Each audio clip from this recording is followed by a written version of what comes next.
This week's episode of Arden is brought to you by Purple Carrot, the plant-based subscription meal kit, and Shaker and Spoon make world-class cocktails in your home. This episode contains adult language, loud noises, brief violence, dead naming of a trans woman, intense family situations, discussions and depiction of mental illness, discussions of alcoholism, and adult situations. Previously on Arden. It feels like I could pull the universe apart at an atomic level. Fortinbras is now one of the largest agribusiness concerns in the world. We're not villains. We're apple pie. We don't have to do this. I miss my friend. Maybe my only friend. Dan had a death wish. And now that he's gone, she blames me. Clyde and Trudy are lying. And I can prove it! And I'm not like her. I'm not a fucking whore. We're all people. We're all just people. You're right about one thing. You cheated on Dad.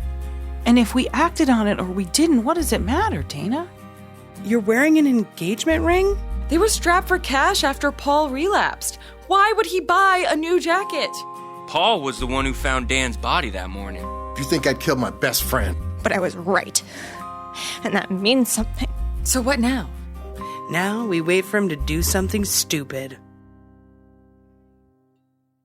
Arden is brought to you by Wayface Industries. Under the water, in the air, Wayface, always there! In all territories except Greenland.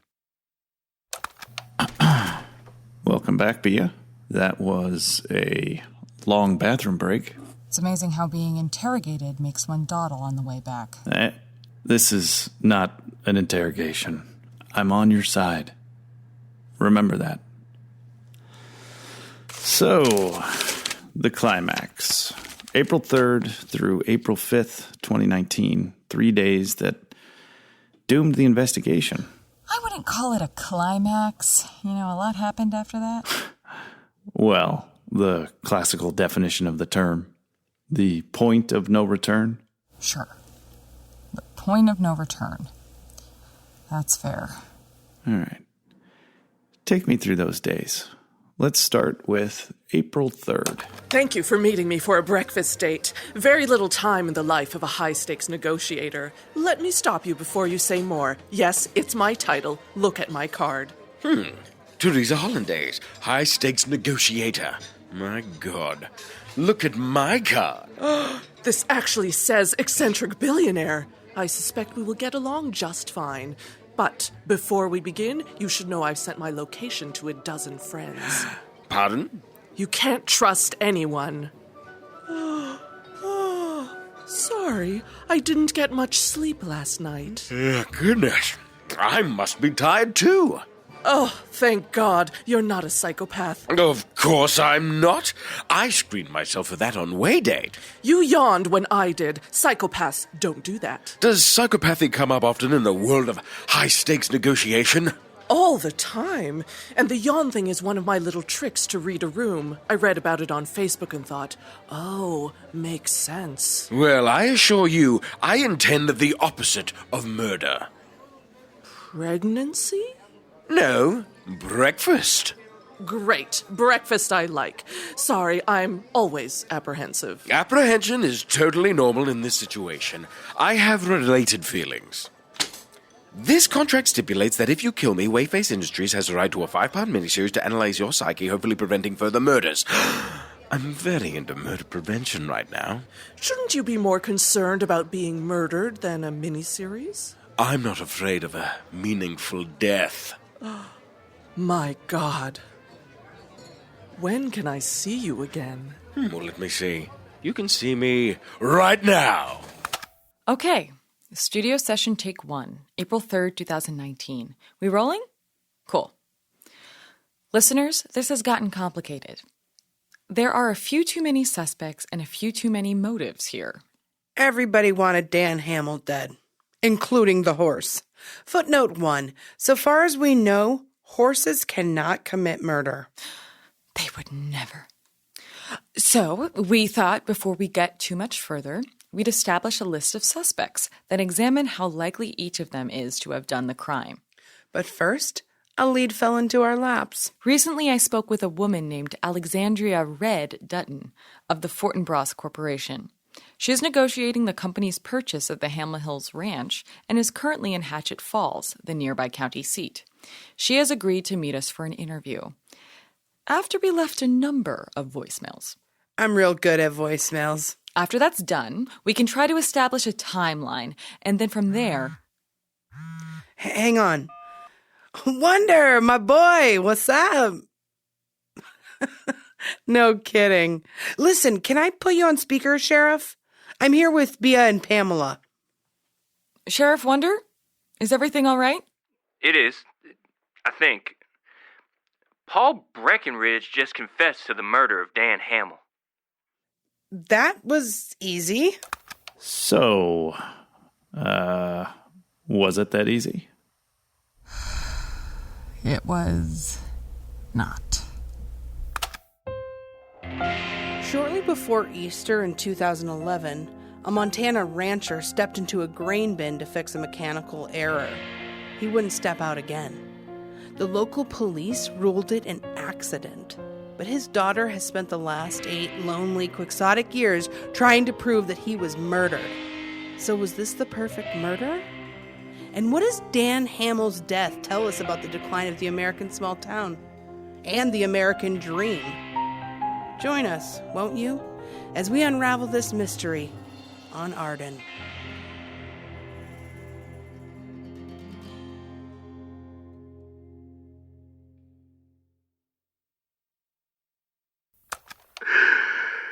Hey, Sweet Pea. It's me. I was hoping to catch you, but I guess this'll have to do. I did it. I killed Dan. I didn't mean to, but it's all my fault. And I'm going to the sheriff now.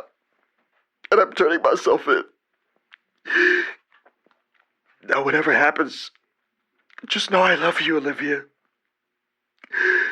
I'm so proud of you being true to yourself. I'm sorry your old man is a coward. Paul Breckenridge left that voicemail for his daughter, who forwarded it to us. Needless to say, my colleagues and I were stunned by this turn of events. Did I call it or what, baby? You didn't call it. I figured out the jacket. Was it the jacket? Tell me it was the jacket. Yeah, Paul says it was his jacket. Yes! In your face! So, listeners, we did it. Didn't even take us half the season, and we did it. Let's not get ahead of ourselves. He's confessed, doesn't mean he actually did it. It fits, doesn't it? They have a big, ugly blowout. Paul leaves his jacket behind. Dan drunkenly tries to get it out, gets stuck. Paul goes back to get his jacket. Maybe Dan's already dead, or maybe Paul just decides not to help him. That's a workable theory of the crime. You're right. It fits. You sound disappointed. Did you not want to have solved the case? There was so much more we could have talked about. Do we need to cancel with Red? Let's keep the appointment. They likely brought Paul up to county in Hatchet Falls. So 2 birds, 1 stone. Yeah. Wow. Why would you need to kill 2 birds? You only need 1, asshole. The planet is dying. Alexandria Dutton's hotel is... What the hell? Is that Dana? Talking to Alexandria Dutton? Screaming at Alexandria Dutton? Talk to me! Come on! Miss Hamel, these wild and feverish accusations aren't helping your case. You framed Paul Breckenridge. Just listen, okay? Just listen to me. They think they can get me to stop looking into this if they find a patsy. Dana, I can see you're upset, but Paul confessed. How does that make him a patsy? They paid him off to take the fall. Accidental death. Your investigation ends, and once everyone stops paying attention, that murderer sells off my ranch! I've already contacted the police, so let's wrap this up, okay? Your little display doesn't impress anyone, Dana. Childish. No wonder your mother's so disappointed. Let me go! I can't do that, Dana. Not if you're going to attack Red. Miss Dutton, are you all right? It's just a bruise. I'll add assault to the police report. Needless to say, we won't be doing that interview. Not by a long shot. Officer, I'm so sorry. I shouldn't have done it. I have learned my lesson. Sure you have. Wait here. I'll be right back. Dana? Olivia? What are you doing? Knitting, mostly. I meant what at the station? I know. I'm waiting for Dad. Ah, right. Wait, are you in handcuffs? Dad didn't do it. Dana, if this is some conspiracy theory, I really don't need it. It's not a conspiracy theory. Your dad couldn't have done it. How many times did he help my dad out of some jam?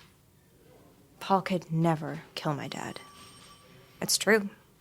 You know it's true. Thank God. I don't think my dad did it either, but everybody else. It's just good to have somebody else agree with me. Thank you, really. Hey, be careful who you're agreeing with here. People might think you've lost it. Dana, why are you in handcuffs? I may have screamed at a Fortinbras person about how they framed your dad. The screaming may have been followed by punching. Are you joking? No, I've still got a mean jab when I need it. God, just more proof from my mother. Proof for what? Proof that I'm unstable. She's always threatening conservatorship, so she can be my legal guardian. Holy shit, Dana, that's incredibly bad. You're going to fight this, right? Yeah, well, hard to argue I'm not crazy. No, you're not crazy. You've never been... Wait, have you been taking your medication? God, Liv, of course I have. Have you been taking your estrogen? Okay, yeah, sorry, I shouldn't have asked. Sorry I snapped. I honestly don't mind being asked by you. At least you care. At least you don't think I'm some weird problem to be managed. You just don't seem like yourself. I know. I feel weird. I think it's all the stress. It's really not my place. But is there someone you can talk to? Miss Hamill, I have some information for you if you'd like to step into this room. You can say it here. Privacy is the utmost concern. She's family. Fine. Alexandria Dutton agreed to drop charges if you agree to see a doctor for a conservatorship evaluation. There's a car waiting for you outside. Screw that. Miss Hamill, it could be 6 months in prison. I can survive anything. Right, Liv? Olivia? It's been nearly 6 hours since we arrived at the station, and we're still outside waiting for a sign of Paul or... Dana? Whose car is that? Where's she going? Nowhere good. We're gonna be here for hours, aren't we? Someone should be here when we find out what happens with Paul. Yeah, and you're someone. I should follow up on a different lead. Dinner. Oh, there's a cool little coffee shop. Oh, fuck! What? I was just getting a little shut-eye back here. Haven't been sleeping well. Or at all some nights. Oh my God. You're all psychopaths. What? Oh, it's something Andy was telling me. He read it on Facebook. People who don't yawn when other people yawn are psychopaths. None of you yawned. Did Facebook get that peer-reviewed? Huh?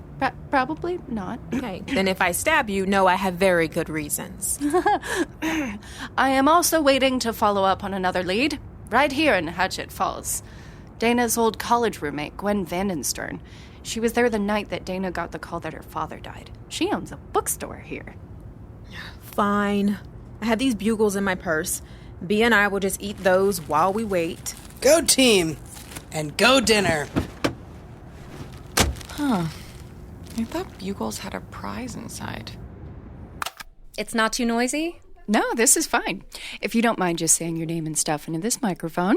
I'm Gwen Vandenstern. I'm the owner of Brevity is the Soul of Wit Books, a bookstore, coffee shop, and tea room. I wanted to ask you how you knew Dana Hamill. She was my college roommate most of freshman year at MSU. That would be Montana State. Go Bobcats! But yeah, before her dad died, Dana was my roomie. There were 3 of us in the suite. And you like Dana, I'm sure. Sure, I guess. Didn't see her much. She was in a band and she had an intense class load. We got a saying, push yourself, don't punish yourself. Let's just say it would never occur to Dana there was a line between those 2 things. Well, what did you know about her life outside of school? Not a lot. Sometimes her boyfriend would drop by. Boyfriend? Yeah, from back home. What was his name? Lars? Oh, so she goes by Olivia now? She goes... Oh, all right. Gosh, I'm sorry. No idea. You have to understand, I haven't talked to Dana since the night she left. Were you still awake for the phone call about her dad's death? Still awake? Yeah. Phone records place the call when Dana found out about her father's death to be around 5 a.m., shortly after Paul Breckenridge discovered the body. Oh, not that call. The fight. That had to have been around 8 p.m. The fight? Yeah. Rosie and I were getting ready to go out to a party, and I went to see if Dana could deign to unwind herself for a single night. I get to the door, and she's on the phone with her dad. That's not unusual. They talked a lot. Mostly fighting, but... Mostly fighting? Oh, it was a seesaw, those 2. He'd withhold her money for books. She'd scream. He'd pay up. She'd say, "Thank you, Daddy." I told her to get out from under his thumb as soon as she could, but you know Dana doesn't listen. So that night... I've never forgotten what she said, because it wasn't how I'd talk to my dad. First, she says, "Fuck you. I don't need your money." And then there's this long silence, and I watch her face get redder and redder, and then she picks up one of her textbooks and throws it at the wall, and she says, "Why don't you just die already?" Come on, Dana loved her dad. Maybe so. Rosie and I were headed down to go to the party already, and Dana came with us. She said she was going to Elsinore for the Easter weekend, that she needed to take care of some stuff. We begged her to blow it off, to have fun, but she got in her car. That was the last time I saw her. How is she? She's good. So, you're saying that Dana left Bozeman... Had to have been 8:30? Couldn't have been later than 9. Ms. Vandenstern, Rowan Dabrowski's here, and he's a little upset that his book is on the second shelf of staff picks. Oh, it's the aesthetic. It's not in order of... You know what? I'll come talk to him. Hey, do you want to meet Rowan Dabrowski? He's a character. I'm fine. All right. Shit. And I'll get 3 BLTs and oh, a my goodness. Brenda. Lorena, what are you doing here? Just waiting for the rest of my book club to arrive. You're welcome to join me. So you're not here because you're following Bea around? Oh, Brenda, you're a card. I would love if we could be friends. I mean, if you're going to be in Bea's life on a more permanent basis. We have a lot in common. If I'm not mistaken, you even nursed a little crush on Bea for a while. Past tense crush. But sure, your fiancé's cute. Congratulations. I'm not Ralph Bellamy, Brenda. His Girl Friday, you've seen it? Of course I've seen it. I love that girl. You know the one? Friday. It's a great movie where 2 journalists talk quickly to each other.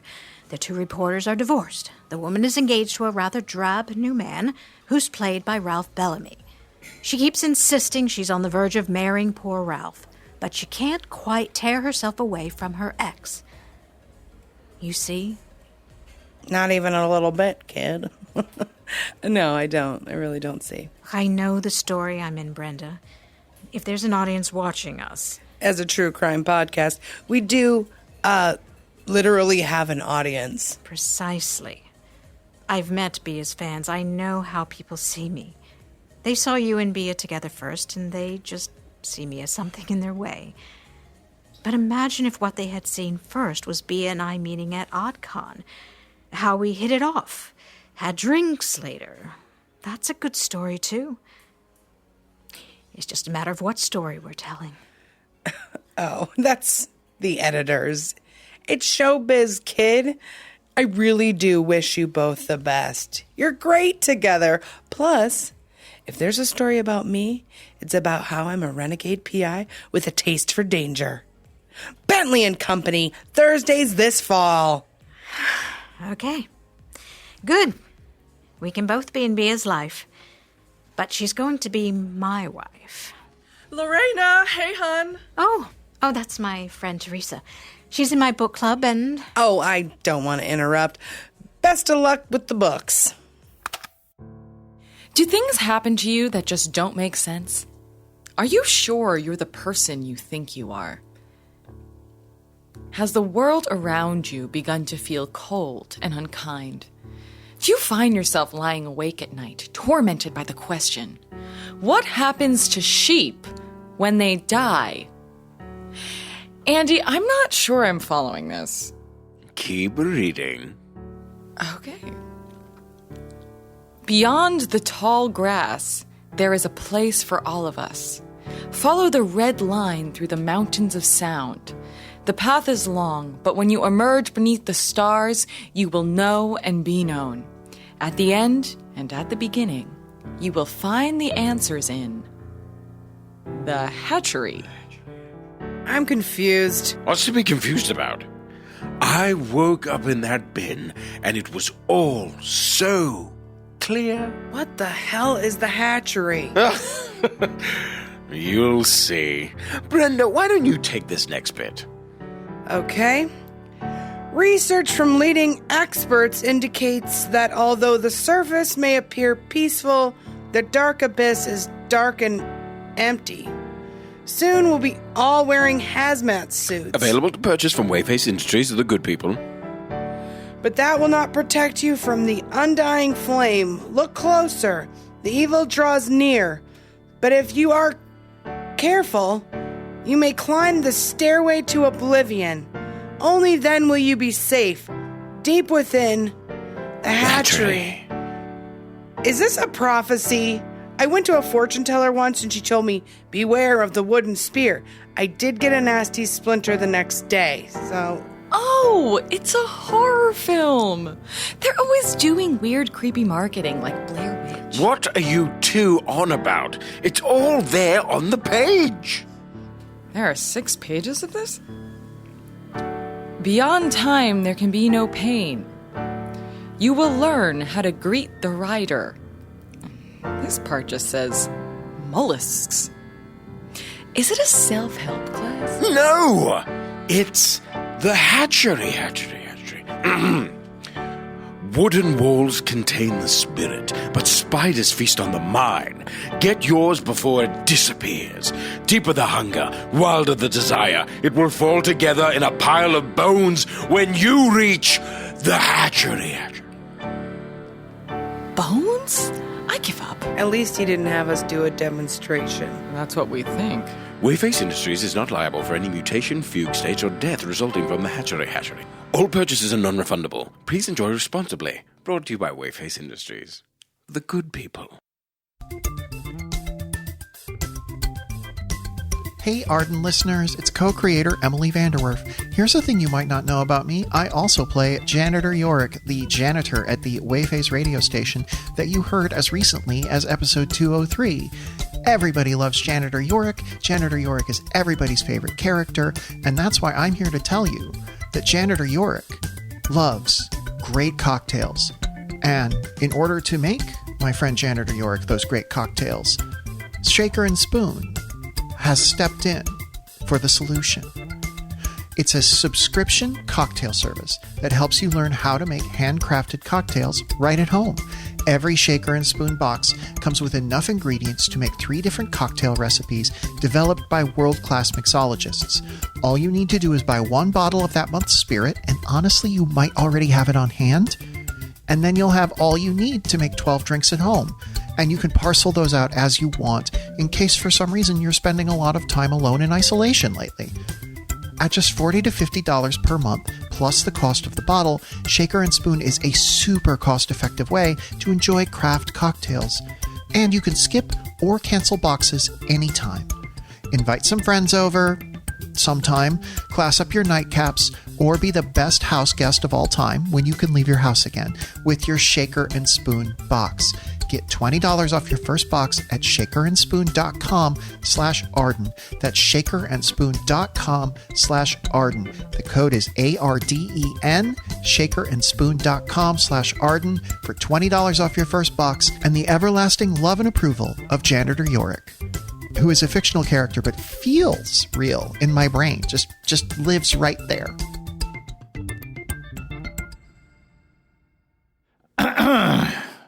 So, April 4th dawns. Paul is still in jail. Yeah, so I stay in Hatchet Falls. I want to be clear, that seemed like the story. Oh, yeah, sure. Yeah, totally understandable. And where are the other major players? Dana is back home after being evaluated for the conservatorship, something she texted Rosalind about, which set off... Thank you for meeting me for another breakfast date. The most important meal of the day. That's a wayface guarantee. That is conclusively not a wayface guarantee. Let me lay my cards on the table. I'm a lesbian, but I asked a girl from my book club out and she turned me down, so I thought, why not marry for money? Were we to wed, we would rarely speak. I would appear at 3 social functions per year as your wife. I would, of course, look devastatingly attractive. I'd require 1 social function per month, though you'd only be required to appear attractive at half of them. 6 social functions and you let me buy a WNBA team. 10 social functions and we make every decision possible via tense negotiation. I'll install a red phone in my office that connects only to you. My God, how I've longed to have such a phone in my life. 10 social functions, tense negotiations, the WNBA team, and... you support me in a vanity run for president where you're forced to say, at every appearance, Teresa Hollandaise, because she's better than me. I'm into hyphenation. Hollandaise Wayface? It'll never catch on. Hey, Mr. Wayface. Ooh, hey, who's this? Teresa Hollandaise, high-stakes negotiator. Very likely the love of my life. Or my greatest nemesis to date. Perhaps both. Fetch me my notebook. I must sketch. Before we get to that, do you know anything about Fortinbras? I've come across Fortinbras many times in my job, and they played dirty. You know Red Dutton? I used to grab cocktails with her. She would bounce ideas off of me. Oh, we've been unable to get much traction with Miss Dutton. Could you call her? What should I ask her about? The Hamel Ranch deal. It's ringing. Hey, Red, how you been? I'm calling for a favor. Do you know about the Hamel Ranch deal? Right, you too, thanks. Cocktails on me next time. Well? She told me to fuck off and die. God, that absolute hellcat. What's going on with Fortinbras, Rosalind? I try not to poke that particular hornet's nest. Well, Dana sent me this text. She writes, my mum had me evaluated for conservatorship. It wasn't Dr. Yates or any doctor I've ever met. Fortinbras is involved. I like Dana too, but she sees conspiracies everywhere. She thinks the nighttime is some sort of evil giant's shadow. This is no conspiracy. I know of at least 2 cases where Fortinbras assisted in pushing the rightful owner of some property aside using conservatorships. It's usually an older person, but drug use, alcoholism, mental illness, it's all fair game to them. Does your friend have any of these issues? I can't speak to that. If she has anything, it's not looking good. Fortinbras finds their own doctors. Everybody is bribed. It's all just playtime to them. Money flattening everything. I should make some calls. Good morning, listeners, or whenever you're listening to this, but to me it's morning. I just caught a lucky break. Turns out old Clyde Hamel thought he'd sneak up here to Hatchet Falls, But he didn't count on me spotting him and tailing him, and then briefly losing him until he checked into the local CVS on Welp. He rated it 3 stars. A monster. Listeners, I have eyes on Clyde in this CVS. He's looking at greeting cards. He just politely chuckled at one with a kitten on front. Now he's checking out the wine selection. Oh.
What am I even doing?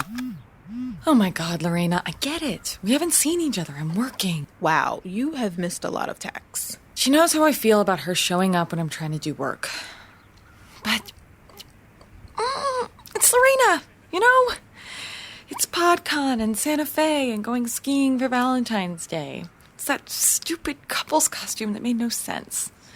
We used to just click and then marriage enters the equation. And why marriage? Do you want me to give you a brief history of marriage? Historically limiting force in the lives of women, but if you have a party, people give you presents, so why not? No, I mean, why do Lorena and I need to get married? How'd you decide to? Don't say his name. So long as no one says his name on Wayface property, it will never appear on any of our shows. And Andy will not own his soul. Oh, Andy owns the souls of all of our family members. You have to read the contract. Look, I dumped guys without thinking. Tons of guys. I'm pretty. Look, I need to tell you all about my 20s. But after a few dates with my thus far nameless husband, I couldn't figure out how to ditch him. After a few years, I wanted to make sure that I wouldn't leave him unless I had a damn good reason. So I swore I'd stay with him in front of friends and family. I signed some papers. We had some chocolate cake.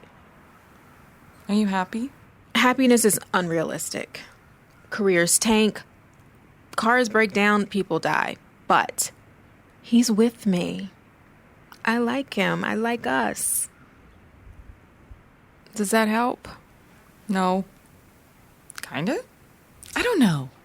I love you, Bea. And I like Lorena. I even like Bea and Lorena, the package deal. But do you like Bea and Lorena?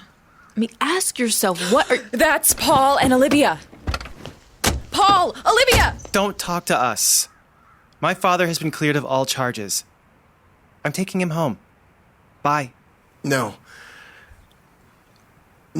Olivia, I have to come clean. It's time for me to be true to myself. Dad, let's at least clean up. He needs to rest. I'll let you know when he's ready.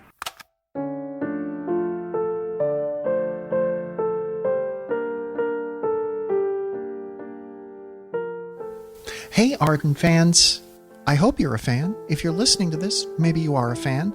But if you're listening to this, at least you've got this far in the series, so you must like something. And you may be thinking, well, how can I help out, Arden? Especially if you don't have a lot of money to give, because times are really scary right now, and a lot of people don't have the spare cash. Well, here's a way you can help us and help make the world a better place, just by leaving us a review. So there's this organization I give a lot of money to that I think does really invaluable work in the world.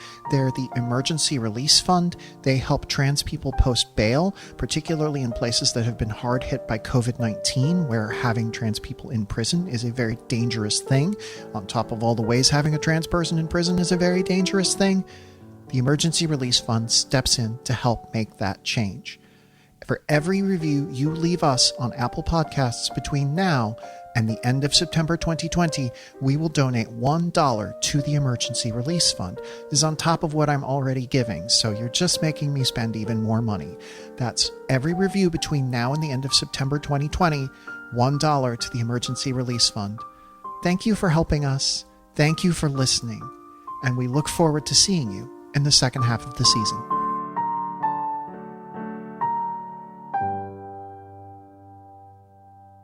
So, do you two always travel in pairs? For important interviews like this, yeah.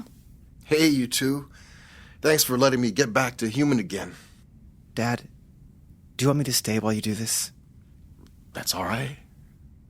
Of course. What would you like to tell us, Paul? I'm sorry. This was a bad idea. You should go. Thank God. Would you two please leave? 1 second. Paul, I like you. But Dana gave us the voicemail you left for Olivia. You confessed. So what cleared you after less than 30 hours in jail? He didn't do it. Said and done. So get the hell... Sweetie, you're right. I have something to say. Dad, if you want, they can go to Wonder. You give him the okay, he'll tell them. No, I owe it to Dan. After all these years,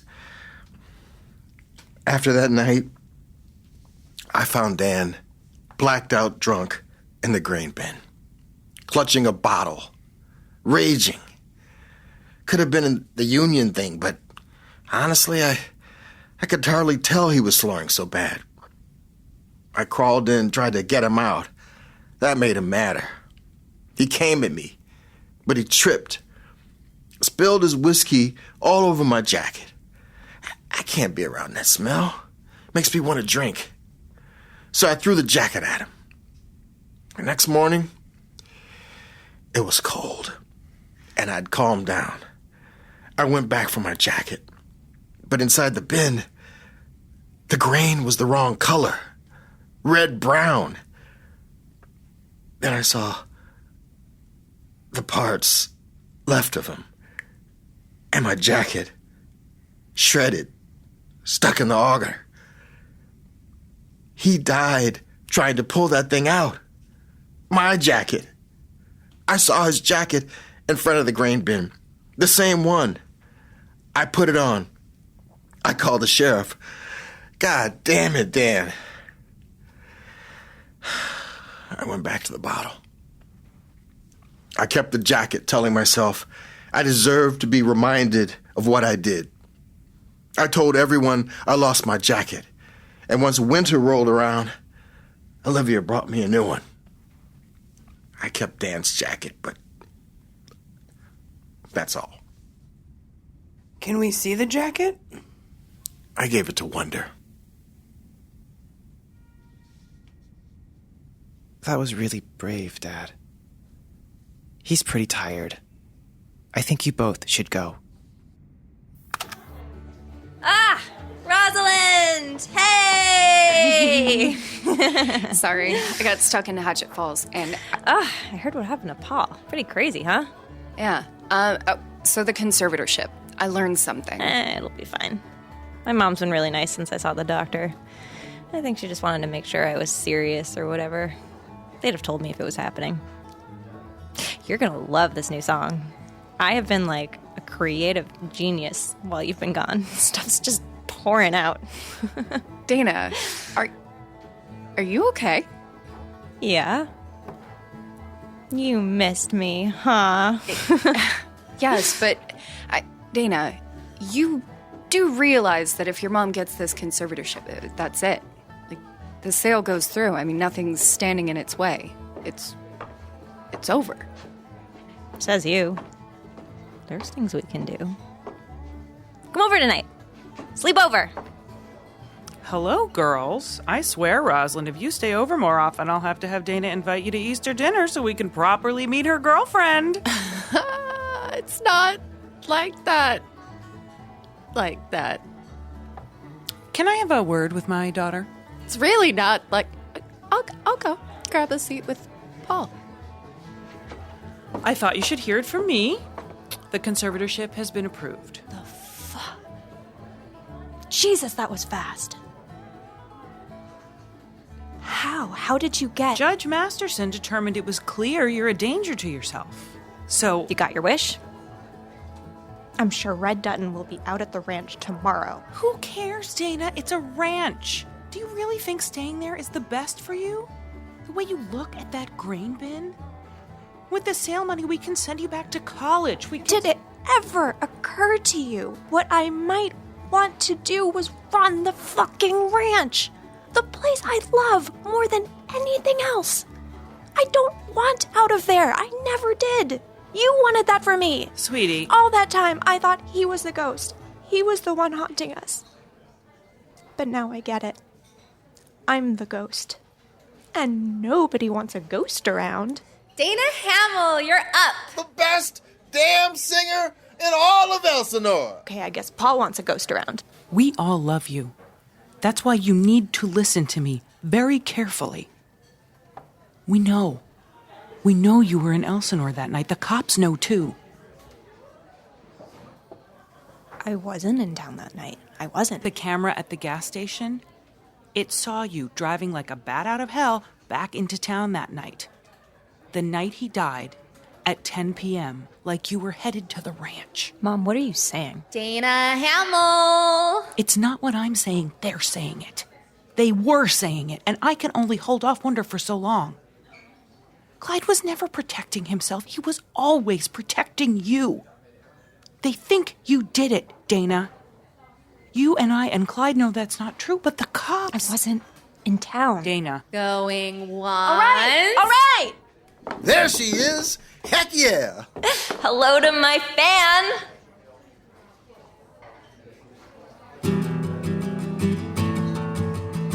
Someone up there help me. Arms don't quit on me now. I've got no time to mess around. Legs don't quit on me now.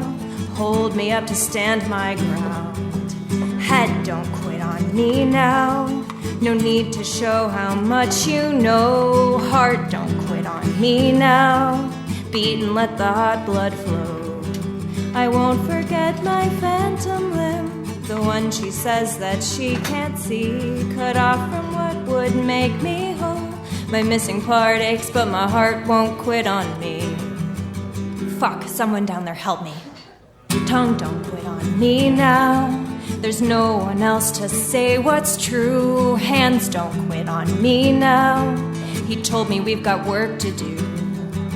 I won't forget my phantom limb, the one she says that she can't see. Cut off from what would make me whole. My missing part aches and my heart might quit on me.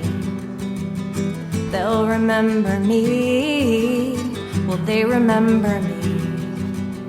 They'll remember me. I remember, I remember.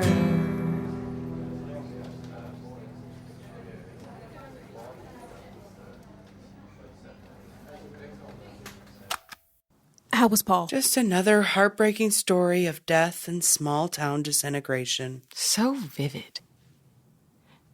Is something wrong, Pamela? You look concerned. You remember how Rosalind went to talk to Dana's old roommate? I went to log that audio, figuring she just forgot, which is really unlike her. But when I looked, not only was it not logged, but as near as I could tell, she'd erased it. She's hiding something. She and Dana are hiding something. Mad at an authority figure, frustrated by your bagel guy, infuriated by your boyfriend. Somebody bought all the bagels. Have you considered murder? What an ultimate solution. Andy, no. Stay with me, folks, and rightfully concerned employee. Wayface does not condone murder. A controversial stance? Maybe. Brave? Definitely yes. That's why we now have the Maybe Don't Murder hotline. If you're contemplating murder, call 1-800-NO-MURDER. That's right, 1-800-NO-MURDER. Let's try it out.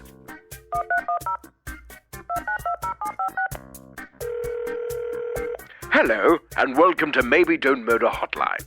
To proceed in English, press 1. If you are considering a crime and have a conscience, press 1. If you have no conscience and empathy does not interest you, press 2. Ooh, so many options. You have pressed 1. Please remember your potential victim, however horrible, and no matter how many bagels they bought, has a family. True, the but guilt dull. will Let's haunt try you. number And 2. You have pressed 2. Consider the cultural and legal consequences. No one wants to be friends with a murderer. You'll miss out on several parties. If you think no one will find out, consider the advancement of forensic research. They are extraordinary. Lastly, what about cleaning up your crime scene? Who has that kind of time?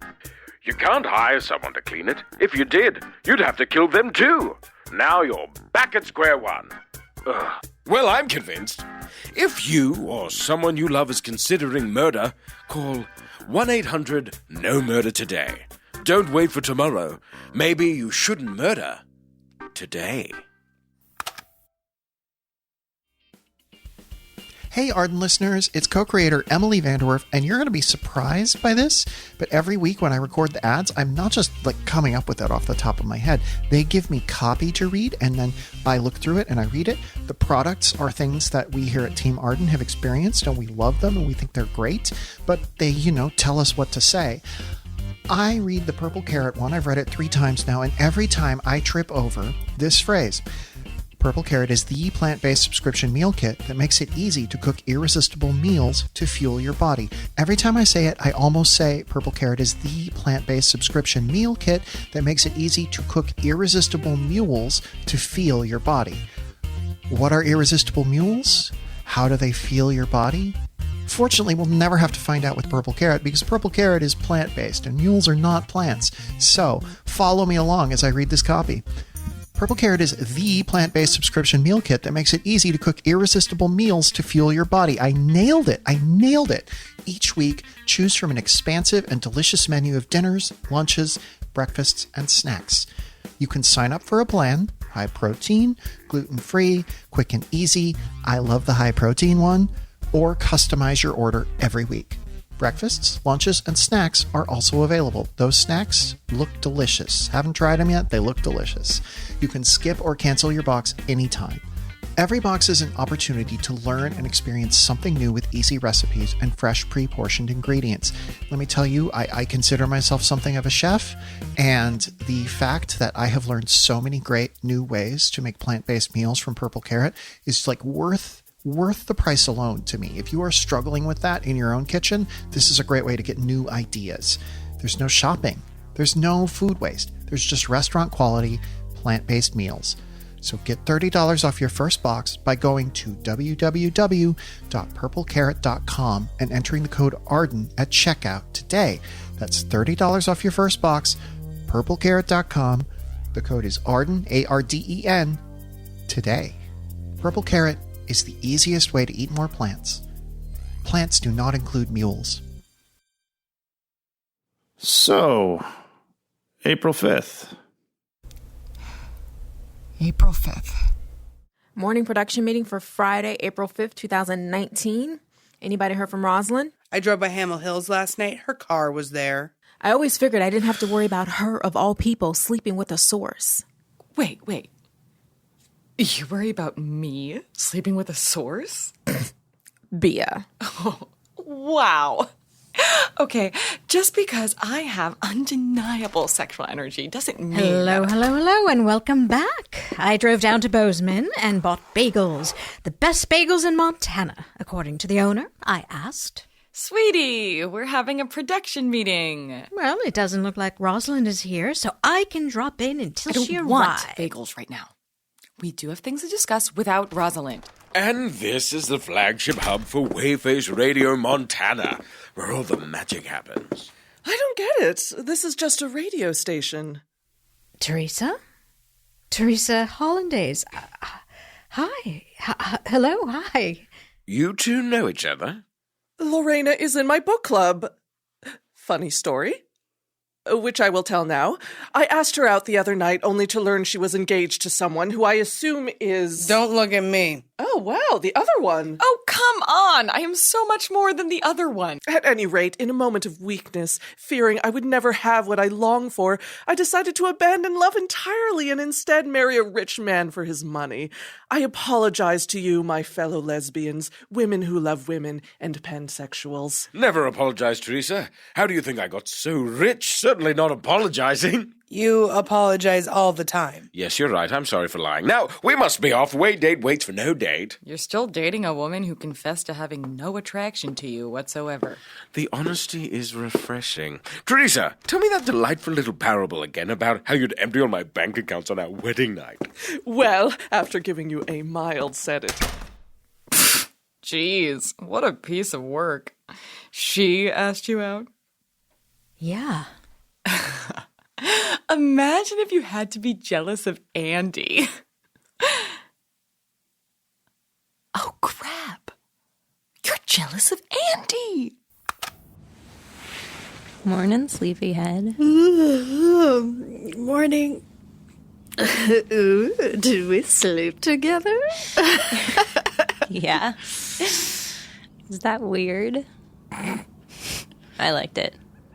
Waking up next to somebody? Ah, I guess it's fine. Clothes are on. Oh, God, I'm tired. I'm not. I'm up. I'm wired. God, what time is it? Ah, fuck. Fuck. Oh, I'm late for the... Oh, where are my shoes? Are you sure you have to go? Couldn't you stay? There's so much going on, and I'm having trouble wrapping my head around all of it. Oh, Pamela's already suspicious of me. I can't miss this production meeting. Why would she be suspicious of you? You're the best. You know, when I listened to the first season, you were my favorite. Really? Oh, that's sweet. You were smart and funny, and you could do whatever they asked. And nobody thanked you or appreciated you or told you how good you were. And I know this sounds silly, but I felt like I knew you. You know? Like if you ever just met me, you'd understand. Mm. Oh, okay. I see a shoe over there, so I'll just... And then I met you, and we just clicked. Like, I knew we would. And I meet the real you, and you're smart and funny, sure, but you're kind, too. You're so kind and beautiful. and you're basically my best friend? Maybe my only friend? Please stay. I need you. Oh, fuck. Dana? What? I'm really sorry if I led you on, but this really can't. Led me on? Oh, no. What do you think I'm saying here? Well, we just spent an entire night cuddling in your bed. Okay, I'm not in love with you, okay? I don't like girls like that. I just don't. Okay, yes, Liv, but when we were married, that was different. You know, maybe... Right. Maybe I misread this, but this happens to me a lot, and it has to stop here. I can't. Okay? I can't. Stay. We should talk about this. Something's wrong. I can't get it fixed. I need somebody here for me, and you're the only one left. Do you want me to be in love with you? I can try, Rosalind. I can try so hard. I can try, and I'll be No, I don't. Sorry. But I don't. I mean, this might be easier if I did want that. I gotta get to... Oh, shit. Red Dutton is here. Red Dutton is... Those snakes! Lorena, come back. It's fine. You can be jealous of Andy. Crushes are normal. Yes, you're so very sensible, as always. Do you even care that I have a crush? Is there a right way to answer this? You can't give me an answer? What a change. Oh, you're bringing that up again. We figured it out. You can't just... It's not fair. Life isn't fair. You're my mother now, wonderful. Oh, I am sorry. I don't want to fight. Teresa wants to get married. Yeah, to Andy. Oh, not to Andy. Not to me. Just in general. It came up. Happens when you're reading The Gay Marriage Generation. I want someone who wants what I want. Lorena, I said yes. I don't know what more you want me to do. I want you to want to marry me. And I want to marry someone who doesn't come visit me during a stressful time in my life when I'm trying to make something I'm proud of and make the whole experience about them. Well, if we're married, I will be around even when it's annoying to you, as your wife. That's not what I'm saying! You show up out of the blue when you say you're not coming to Elsinore, and you propose to me. And now you're so moved in up here that you have a book club you attend regularly, and a crush on one of the locals. You bother me every single day when I'm trying to work, and you don't seem to understand that my job is important. You're right. I'm awful. Not awful. Just... I go away for a little bit and you fall apart. You realize I travel for my job a lot, right? This is the thing we're going to have to deal with. I was worried. Oh, come on. Worried about what? I was worried about Brenda. About... Oh. Oh. I get it. She's something. When she came back, I panicked. Things were good when she was gone, and now I'm being paranoid. I know you chose me. I know it. I didn't choose you. I love you. You're my girl. But love isn't a pie, you know? I don't have 8 slices to give out to everybody, and that's it. I have different amounts for everybody, including Brenda. She's important to me. But you're my love. Sorry about the proposal. I was going to wait until you got back from Montana and maybe talk about it, and then propose at Olive Garden. Hide the ring in the breadsticks. Oh, an instant yes to that plan. I screwed it all up, and I hope I hope you can forgive me. Yes, of course. But maybe give me some space right now. We're dealing with some things, and it doesn't mean you don't love me if you don't bring me bagels. Oh, they were awful bagels, too. The worst.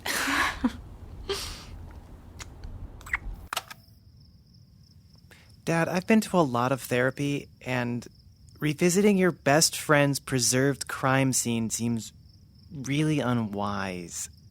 I mean, even if I hadn't gone to therapy...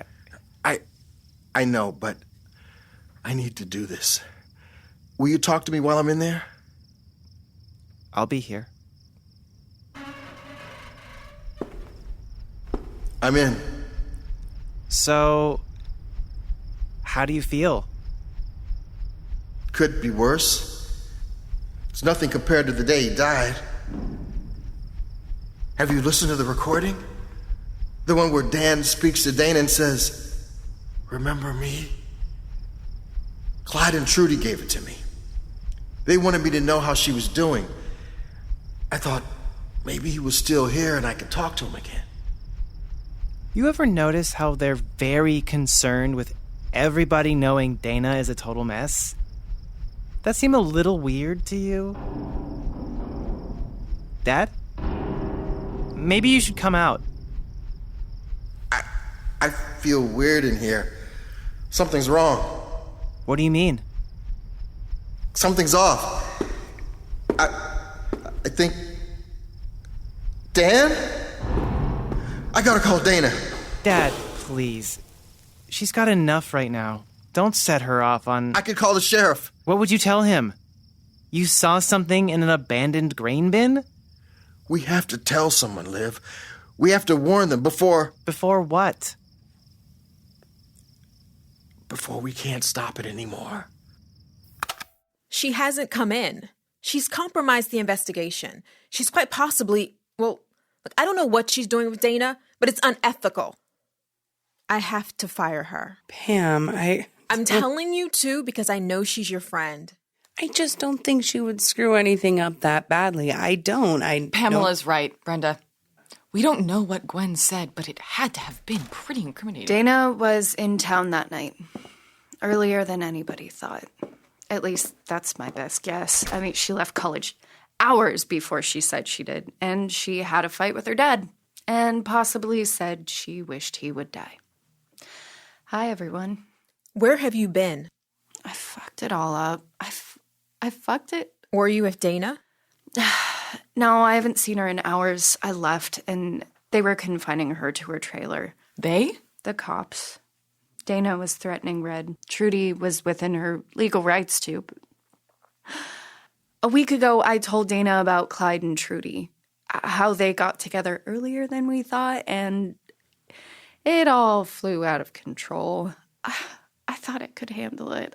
But I couldn't handle it. Okay. Thanks for sharing, but you shouldn't have done that. You're fired. No, wait, there's more. Okay, I was too ashamed to show up today, so I tried to think of leads that we haven't followed. The ghost tape? That's a stretch. First of all, I stripped out some of the reverb, some of the effects, pitched it up. Remember me. Who's that? Nobody I know, but allegedly the ghost. Could it have been taken from TV or something? No, it was recorded on a high-quality mic. I mean, the only ones I know of in all of Elsinore are in this very room. So somebody went through a lot of effort to make this. So it's doctored audio, as we suspected. Probably Clyde, Trudy, or Dana made it. The former two to discredit Dana, and the latter to make the case seem more interesting. But then Paul called, and he said that there was something wrong with the bin, so I started looking at the sound from the bin because the underlying sound bed is from the bin. And listen to this. The fuck is that? It's not doctored. I don't know of anybody that could do this, or at least anybody in Elsinore. I mean, that's for sure. So there's no ghost, but also maybe a ghost?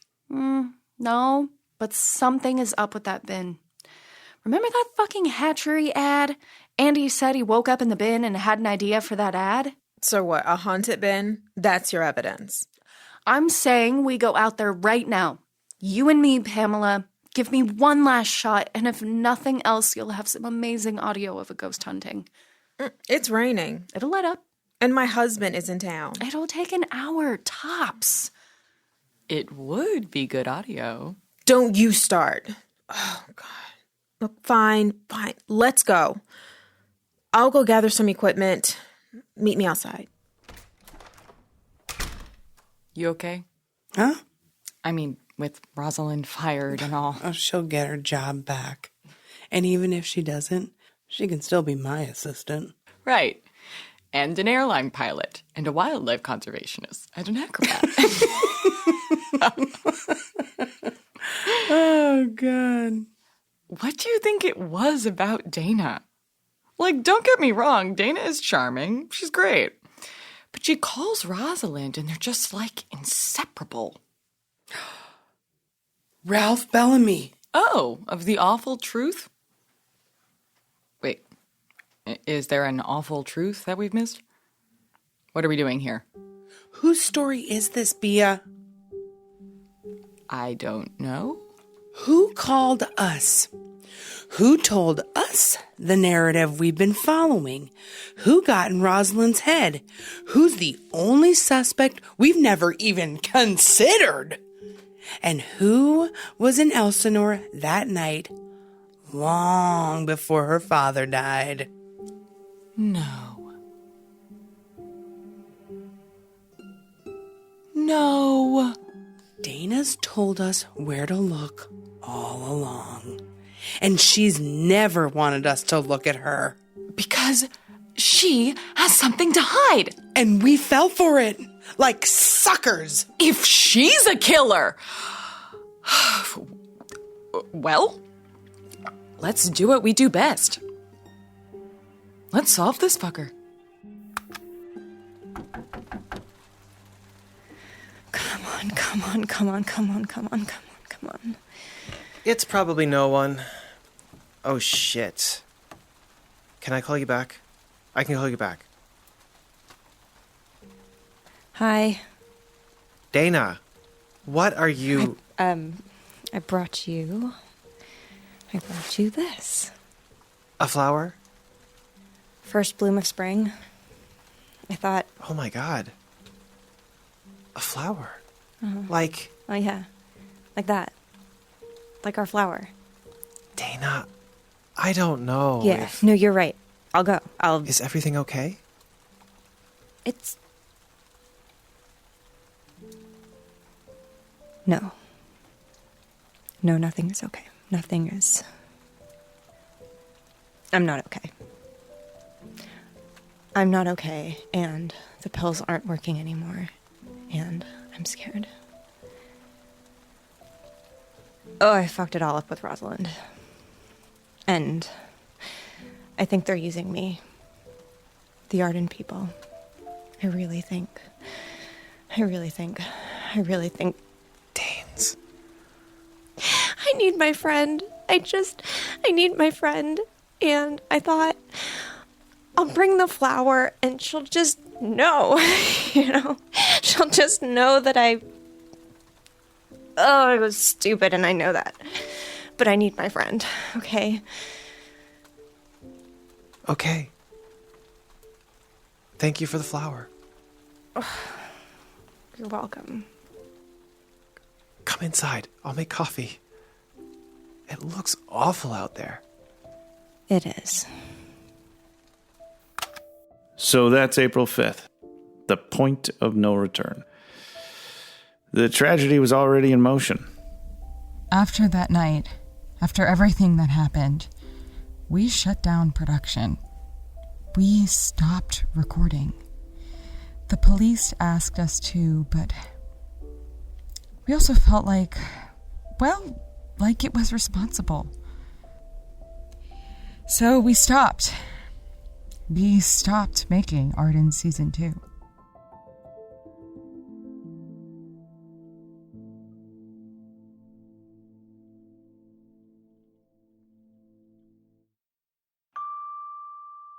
Arden Season 2, Episode 6, The More Deceived, was written by Allison Solano and directed by Christopher Dole. Our recording engineer was Ernesto Hurtado, and the episode was primarily recorded at the Rebel Talk Network studios in Los Angeles. It was edited by Chad Ellis. Our composer is Christopher Hatfield. Arden stars Michelle Agresti, Tracey Syed, Shannon Estabrook, Charlita Gaston, Benjamin Watts, Libby Woodbridge, Saoirse O'Sullivan, Mia Drake. Our guest stars this week are Zach Grenier, Rebecca Metz, Oscar Jordan, Mike Bash, Nelinda Palomino, Jennifer Liao, Katie Wright, Grant Patrizio, Omar Andrade. This episode featured the song Phantom Limb, written by Laura Stratford and performed by Libby Woodbridge. You can find it on our soundtrack album. Arden was created and executive produced by Emily Vanderwerf, Christopher Dole, and Sarah Golub. Our co-executive producers are Chad Ellis, Libby Hill, and Ernesto Hurtado. Our logo is by Dylan Farr. This series is produced in Los Angeles County on the ancestral lands of the Tongva, Tataviam, and Chumash. Our website is ardenpodcast.com. You can also find us on Twitter, Facebook, Instagram, and Tumblr. That's the end of the first half of our second season, everybody. We are about to go back into production on the second half, though we've been delayed by the global outbreak of COVID-19. Your support, if you're able to offer it, will help us work around this unprecedented situation. The quickest and easiest way to support us monetarily is to toss us a few dollars on Patreon. We'll be doing all sorts of special stuff for our patrons during the break. You'll get access to the songs that have already been in the show in MP3 form, and once our new episodes are ready, you'll be the first to hear them. You can also, for only a few days more, support us on Indiegogo, where we still have a number of attractive perks available. You can always buy special Arden-related merchandise on TeePublic, including mugs. Did you know you could get mugs? You can. We also appreciate support that isn't monetary. It helps us so much if you rate, review, or subscribe to the show wherever you found it. Apple Podcasts, Spotify, Stitcher, other platforms, whatever you got. But we know this is a hugely uncertain time. And just having you listening to us is more than we ever could have asked for. Thank you, thank you, thank you from the bottom of our hearts. No matter what, we'll see you soon, gentle listeners. As always, our snake wrangler was Oscar Jordan, who, when we asked him what happened to the snake he brought to set, said, I gave it to Wonder. Join us next time for more adventures in Arden. Thank you, and good night.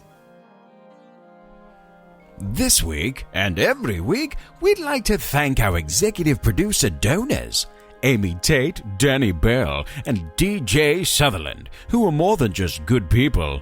They're the best. This week, we'd like to thank our Indiegogo backers, Grace Buckley Christ, Griffin Newman, Haley M. McAdden, Hannah DeGroot, Hazel Rua, Hilary Blake, Hip_E_Chick64, Holly G. Glamour, Holly H. Stratford, Isabel S. Sepulveda, Izzy O'Connell, Jacob Watson, Jag1881, Janet O'Keefe, and Jared Walsk, who are never the Ralph Bellamy of their story.